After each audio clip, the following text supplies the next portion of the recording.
Hi everyone, so today I want to talk about the Season 25 theme, the Soul Shards, and how they have impacted the game and what we and the devs should take from this for the future of the game. I believe that Season 25 is actually one of the most successful seasons ever, including Season 24, and just in the last couple of years at least, it is definitely way up there with how much people enjoy the game, how many new players or returning players are there. I have really noticed like a big spike in lots of new names, new followers, people enjoying the season, enjoying the content that we have on Maxwell, that I have on my YouTube, on the stream, etc. Arguably, the soul shards are really cool with all the little special effects and experimentation that you can do with them. Even though for some builds there's maybe not that many choices, they still offer quite a lot of variety over various builds, especially if you're playing more than one, and they bring something new to the table. And I want to talk about what makes them so exciting and how we can maybe keep a little part of them in the game in the future. Similar to, for example, after Season 17, the Legacy of Dreams gem was created and kept in the game permanently. I think by far the number one reason why the season is so successful is not necessarily the soul shards themselves, but the Hellforge Embers that come with them. So this is at least the number one reason that I hear from people giving feedback about why they enjoy the game right now. This is free augments this season. So you have Hellforge Embers, they drop left and right basically, and if you play for some hours you will stack up a bunch and you will be able to throw level 125 augments on basically every single piece you want. Personally, I've played the game quite a bit, of course. I have around 300 hours or so this season, and I have augmented something like 25 different builds, which is absolutely mind-blowing compared to other seasons. So especially as someone who wants to go and push all the leaderboards of a class, or just multiple builds of a class, this is a great boon. And the best part about this is having free augments is actually not even power creep, because augments are part of the game already anyway, and the real tryhards actually go for 150 augments on their items. So all this does is it just makes all these like different builds and different pushes more available and more accessible to people that actually play the game a lot less. When augments were originally introduced to the game, I think in Season 5, we were running a lot lower GR tiers. So typical speed farming was maybe around GR 50 or GR 60 or something like this. This means that now we go twice as high or so, or even higher than that. So GR 120 solo speeds are not a rarity, and it just takes so much longer to level each individual gem to an acceptable level so you can use it as an augment. So the availability of augments slowly went down as we progressed and had more and more power creep in the game, because the standard became higher and higher and the time investment rose with it. Now what Hellforge Embers actually do is they just bring us back down to a level where the time investment is roughly similar, maybe even a bit less than it used to be back then when augments were introduced. So now we actually have accessible augment gems again. Personally, I'm a big opponent of the power creep in the game, but this is the state of the game now, and this is what we have, and we have to make do with it somehow. And Hellforge Embers are really an amazing solution to this whole problem, because you find them as you play the game, you find them randomly everywhere, and they kind of bring back the pace of what augments should be like, I believe. So in my opinion, the number one thing to keep from this season is the faster pace of augmenting gems. This can be done in many ways, so we don't have to keep Hellforge Embers in the game and the soul shards, but at the very least I think the season has shown us that we need way faster augments. So I think at least something like a ×2 or ×3 improvement of the non-seasonal augmenting pace is necessary to make this feel good again, to kind of like keep the motivation high to play different builds, to augment the speed builds, to try out different pushes for especially more casual people that usually don't have enough gems to maybe even augment their main set. So one solution could be to simply give us more gem ups. For example, if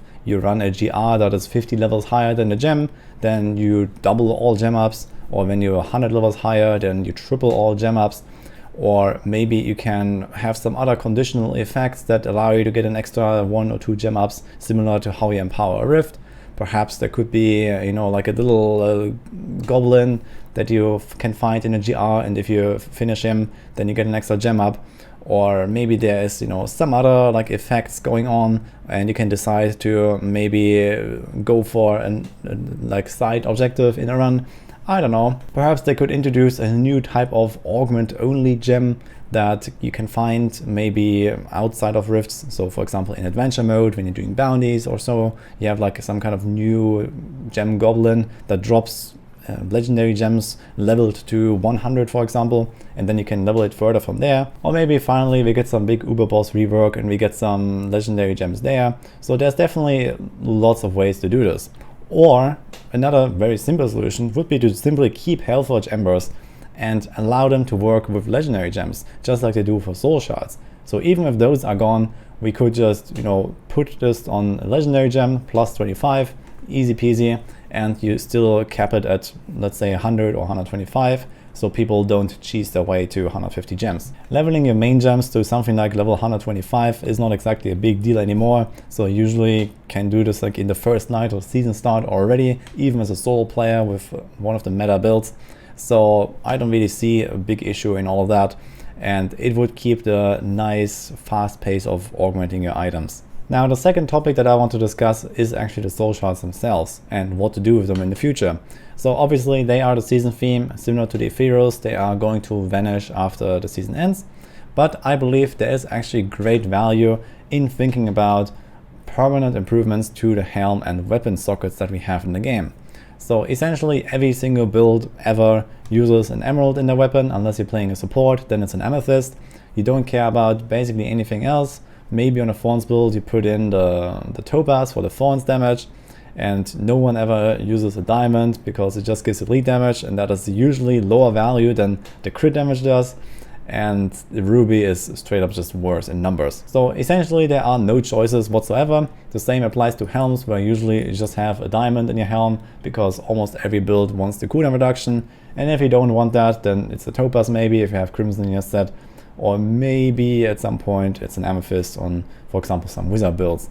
And this is also it. No one runs a flawless royal diamond unless you do maybe puzzle rings. No one really cares about the bonus XP you get from the ruby. It's kind of pointless, and yeah, there is simply nothing really exciting about any of those gems. Now, what the soul shards have done is they have actually introduced some cool effects that you can put there, and you have some choices that you can make. So there is the sliver of terror, there is the hatred shard for the helm.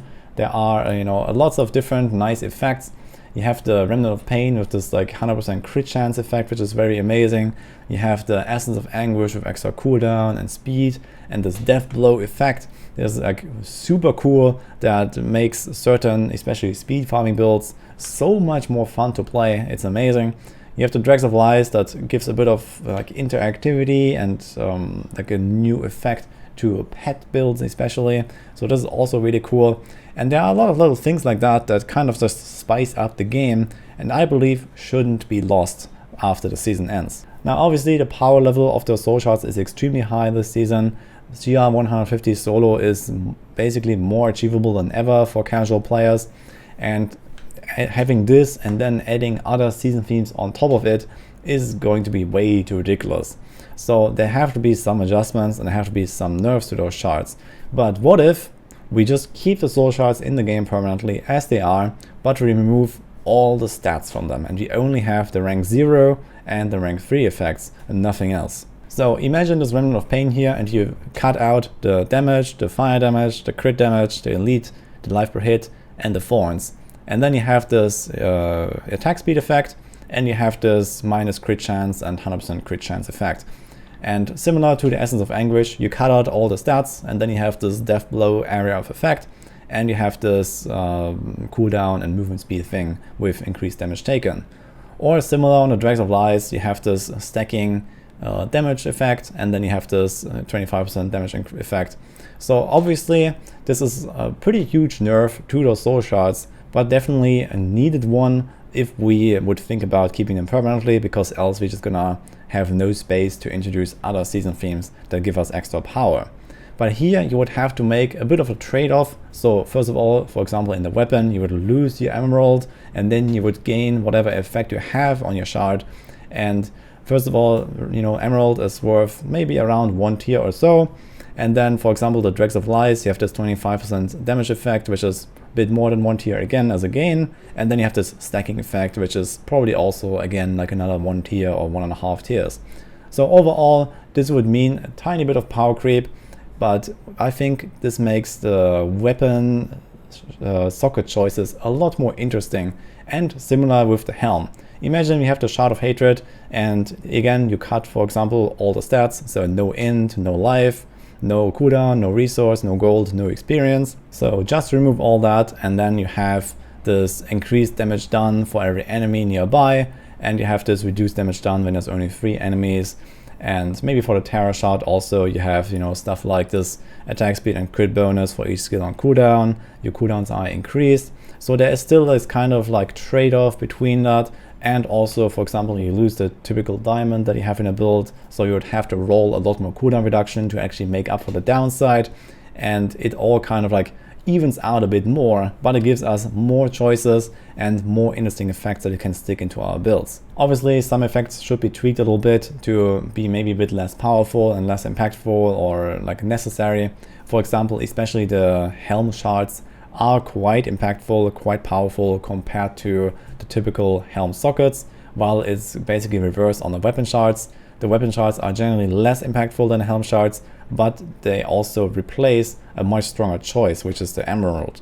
So I think that, for example, if we kept the helm shards permanently in the game, they would probably have to be tuned down a little bit at least. So for example, the attack speed and crit chance maybe could be tuned down to 3% per skill on cooldown, and maybe this increased damage done and reduced damage taken could maybe be tweaked down to 10% per skill on cooldown or something like that. Or maybe there could be even like a bit of a range on these, so that you don't just find like one copy of them and you're done forever. So this could also be an option. Now the question is, how would we acquire these soul shards? I don't know, but I think that should be something like for way into the end game, so that after you have geared up your character, you've found bounties, you've got some gaunts, you have your first augments, then eventually you can start finding these. Maybe you give it like some really high minimum GR requirement, so they only drop when you, let's say, do solo 125 plus, or I don't know, just as an example. Or maybe again we could have some super hard uber boss encounters and they drop these shards because they kind of go with like the primeval theme and that stuff. So there could be something like this, something where you go out of your way to try to acquire a good shard for your helm and your weapon, and then you have some cool effects that you can use. Now, I don't know if this is actually going to happen, but I sure hope that we get some updates to helm and weapon sockets permanently. Maybe even the armor sockets as well. Maybe even get some whole new colors. So what about some sapphires and some embers, or you know, some other like new gem colors that have interesting effects? What if you could, for example, socket some movement speed in your chest, or something like crowd control reduction, or you know, whatever kind of like weird small effects you can think of. Maybe even some procs that you can put into your weapon, similar to some of those shards. So there's definitely lots of potential to improve on the system that we have in the game already and make it really amazing, and especially give build customization, because a lot of builds right now actually do not have necessarily this one shining shard that they have to put in there.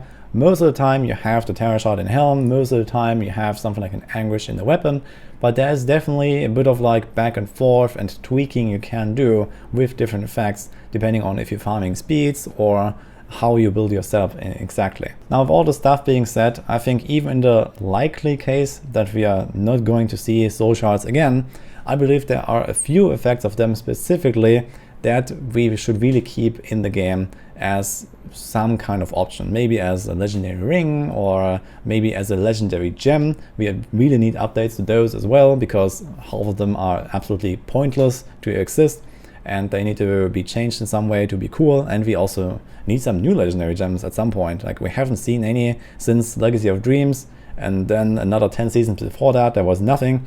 So it is definitely time to include some new stuff. So the number one candidate here is definitely the Essence of Anguish with the Death Blow Explosion. I've already mentioned that one. So this gem single-handedly makes certain builds so cool, so amazing to play. It feels so satisfying to, you know, play Impale Demon Hunter, for example, throw knives and you see these explosions from those high hitting attacks. So this is amazing, and I think having kind of like a speed farming gem, and potentially even for pushing, something like Patterns of Justice, Tempest Rush for example, you use this effect as well, because you get these like double booms, so to say, every 20 seconds. So this is just amazing and cool, and I believe this could easily be made into a legendary gem that would really spice up the game for a lot of builds. Similar with the Remnant of Pain, with this 100% crit chance effect. So you have a downside, and then you have to make use of the upside as much as possible to get the most out of it. I believe this gem is also really cool because it allows you to set up extremely potent nuke phases. And I have played a few builds with this, and you blind, for example, with Sheer Glare on the Crusader, and suddenly you have like this insane nuke. Feels very satisfying, and I believe something like this is also really missing from the game, where you can build your character differently, go for like a no crit version. We do have Shimizu builds in the game, but those are really far and few between. And then there is basically not really much else that allows you to play such a playstyle. But Remnant of Pain does, and it's really cool. And lastly, I also mentioned the Dregs of Lies. This could be another type of like pet legendary gem similar to Enforcer, where you have this like stacking effect. This could maybe be tweaked a little bit to have like a longer window, or maybe some other effect that you can trigger at the same time. But I like that there's a bit of like a dynamic to pet builds now. For example, when you play Poison Darts, or when you play Gargantuans, you don't really do much of like a rotation or anything. You just stand there and shoot, or stand there and literally do nothing. And I think it would be cool to give those builds a bit more of a back and forth and like an up and down cycle that is a bit more interesting. And with this, we're gonna conclude here. So these are my 2 cents about the season theme, about how it went, what I like, what I want to see in the future. Let me know what you think. Let me know if you have your own cool ideas of what to do from here on. And maybe the devs will see this and listen, and you're gonna get some cool stuff next season or afterwards. So hope you enjoyed this video, and I see you guys next time.